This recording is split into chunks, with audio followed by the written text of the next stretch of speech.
Since the beginning of mankind, we've always tried to avoid hard work with traction animals or with calculation tools.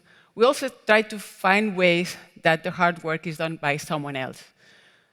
Today, these someone else are not animals. We have very complex machines that can help us in calculations. These are computers, and I think we've arrived to a very sophisticated way of doing this, but also machines. And the machines that are robots, we call them robots, can do a large variety of things that we couldn't think before. We also see computing and robots merging together and enhancing the capabilities that we have. For this reason, robotics must be an integral part of a polytechnic school. We have a consequence of the NCCR in robotics that we co-led with ETH Zurich. Today, we have a full master in robotics. This master in robotics is today the largest master. You see here, 381 students are registered today and are studying the art of robotics. There are also 90 PhD students that do research on the topic, and this shows the very high interest in the topic from the young people and also the researchers. Looking at the students also, we see that student associations that do make projects, make projects are undergrad projects that lead to competitions. For example, the rocket team building a rocket that can go in out of the atmosphere, but also some like the Explore robot that simulate what would happen in Mars when you have a robot that goes around. So this shows how strong we are from the very undergrad to the PhD and research. So research in robotics is very varied today.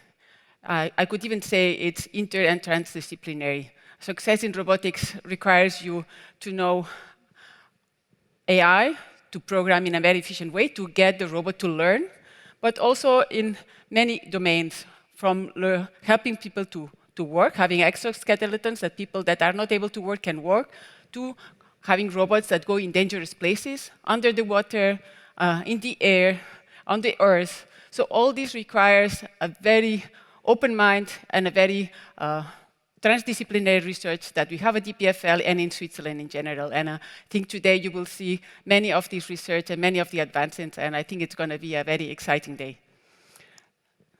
So robotics research, 25 laboratories, 14 labs that are core robotics, that only do robotics. The others, they are doing other things on top of robotics. And we have also 11 then labs that are affiliated with the robotic expertise. This is very large. Now, today you're going to talk about sustainability in robotics. As Odd said, it might seem that maybe it doesn't talk, it seems a bit strange, but in fact it makes perfect sense. If we imagine a future in 20 years where robots are an integral part of our lives, it's only possible if it's made in a sustainable manner. If we think about the life cycle analysis of the parts that can be recycled to form new robots, new generations of robots. If we take care about the materials, that the materials don't use elements that are difficult to extract on the Earth crust. So all this is an integral part of having robotics being part of our lives and being part of our progress. Here are some examples. So if we think about Laboratory of Intelligent Systems, here you have a robot that is edible, or that can decompose as if it was a rotten apple, let's say. So the robot fulfills its mission, and after that it decomposes, so it goes back to the origin where it came from. You also have the reconfigurable robotics mimicking what a hand can do, and this is important for many applications in the human, where robots and humans interact very well. And then also the soft transducers labs, it's another laboratory that thinks about how robotics can be applied in areas of sustainability, areas of agriculture, for example. So finally, with all this amazing research, all these students interested in robotics and doing these incredible projects, it wouldn't make sense if we just stopped here. And people don't stop here. They see the application, the transfer to society. And in this slide, what you see is how much innovation has been going on at EPFL in robotics.